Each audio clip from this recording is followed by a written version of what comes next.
Hi friends, good morning everyone. नए video में आप सभी फ्रेंड्स का स्वागत है। तो अभी हम लोग देखेंगे मांझी परगना शासन व्यवस्था। Manjhi Pargana governance system. ये मांझी परगना शासन व्यवस्था जो है, इसको 1856 में एक रूल बना था जिसका नाम था यूल रूल। इसके तहत इसको मान्यता प्राप्त दिया गया था। उस समय हमारा ब्रिटिश सरकार था, उसके द्वारा। तो ये मांझी परगना शासन व्यवस्था कौन सा जनजाति के लिए है, कौन सा जनजाति में पाया जाता है? संथाल जनजाति का जो स्वशासन व्यवस्था है उसको मांझी परगना शासन व्यवस्था कहा जाता है।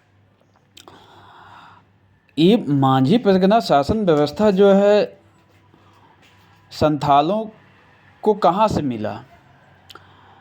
तो संथालों के द्वारा यह शौरिया पहाड़िया का जो शासन व्यवस्था, शौरिया पहाड़िया जनजाति का, उनके द्वारा, उनसे इन्होंने संथालों ने ग्रहण किया।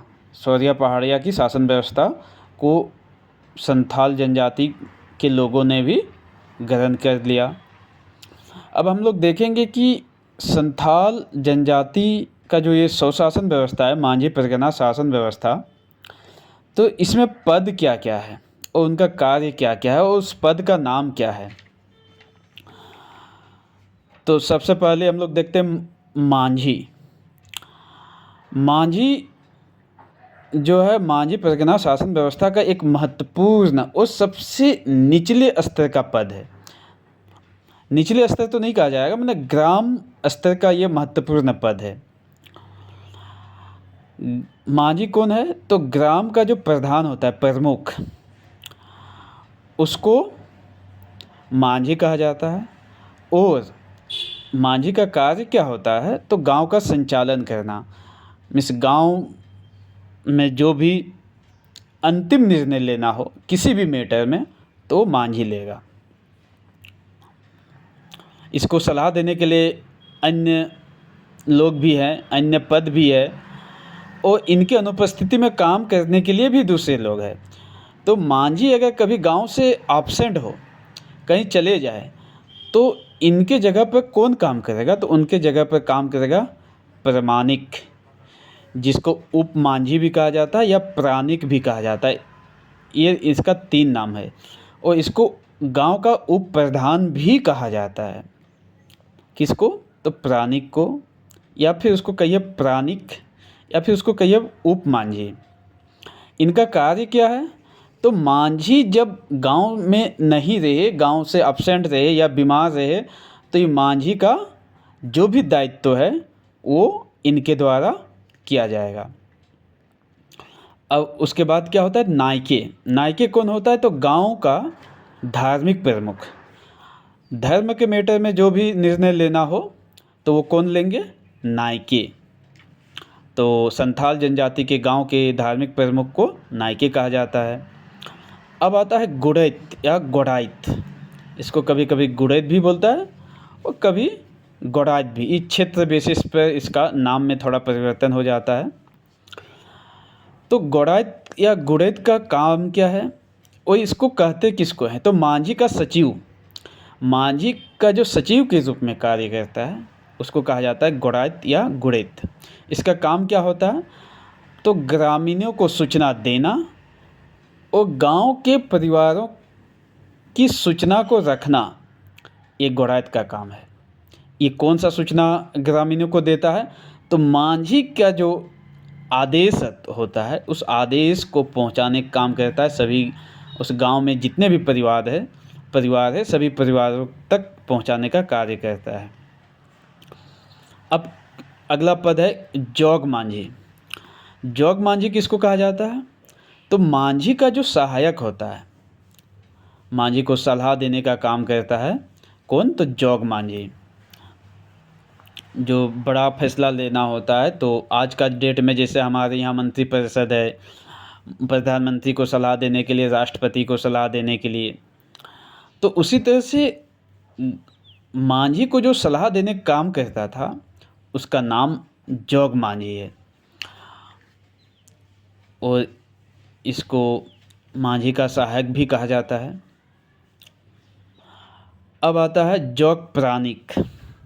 तो जिस तरह से जोग मांझी हुआ मांझी का सहायक, उसी तरह से जोग प्राणिक जो है इसका काम क्या है, तो जोग मांझी की अनुपस्थिति में जोग मांझी का दायित्व का निर्वहन करेगा। कौन? तो जोग प्राणिक। ये समझिए क्या कि जोग मांझी जब गांव से कहीं चले जाए बाहर या बीमार हो, अपना इलाज करवा रहे हैं कहीं पर, तो उस समय गांव में जोग मांझी का कार्य को जोग प्राणिक करेंगे। परगणित जो है ये बहुत बड़ा पद है, ये परगना लेवल पर होता है और ये परगना का प्रधान होता है।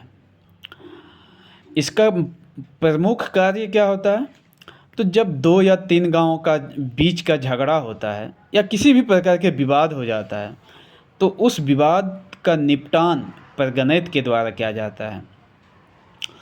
और परगणित का भी सलाहकार होता है, सहायक होता है, उसको कहा जाता है देश मांझी या मोड़े मांझी। यहाँ छूट गया लिखना मोड़े मांझी, तो देश मांझी का अन्य नाम है मोड़े मांझी। और इसका कार्य क्या है, तो परगणित को सलाह देना, परगणित का सहायक होता है ये। अब एक होता है दिसुम परगना। ये दिसुम परगना संथाल जनजाति का सबसे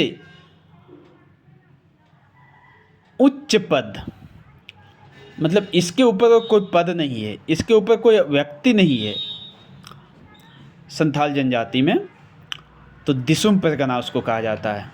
मतलब सबसे उच्च स्तर का पद कहा जाए इसको। जब परगणित के द्वारा कुछ विवादों का निपटान नहीं किया जा सकता है, तब उसको दिसुम परगना के पास ले जाया जाता है और फिर वहाँ वो आपस में बैठ करके उसका निपटान कर दिया जाता है। अब है सेंद्रा बेंसी। सेंद्रा बेंसी क्या है, तो एक शिकार परिषद है। संथाल जनजाति में शिकार शुरू से करते आ रहा है, तो उसका एक परिषद होता है कि शिकार करने कब निकलना है, कैसे निकलना है, उसका भी एक मीटिंग होता है। तो उस परिषद के द्वारा किया जाता है, किनके द्वारा? सेंद्रा बेंसी के द्वारा। अब एक वर्ड आता है संथाल जनजाति में बिटलाहा। ये संथाल जनजाति का सबसे कठोरतम सज़ा है, मतलब इसके ऊपर कोई सज़ा नहीं है। इसको क्या कहा जाता है? बिटलाहा को पूर्ण बहिष्कार। मीन्स समाज में अगर आप कोई उस तरह का बड़ा अपराध किए, बड़ा गलती किए, तो आपको समाज से पूरा बहिष्कार कर देगा। जाओ तुम इस समाज से निकल करके चले जाओ, अब तुमको इस समाज में रहने का कोई अधिकार नहीं। हाँ, इसमें एक कंडीशन है कि अगर वो अपना गलती स्वीकार करता है, वो जो बैठक होता है, बैठक में जो निर्णय लेता है उसको अगर वो स्वीकार करता है, दंड भरने का अगर वो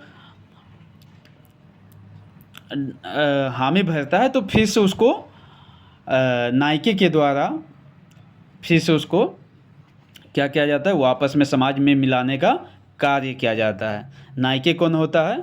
तो फिर से एक बार याद करवा देता हूँ। नायके संथाल जनजाति के गांव का धार्मिक प्रमुख होता है। Thank you friends.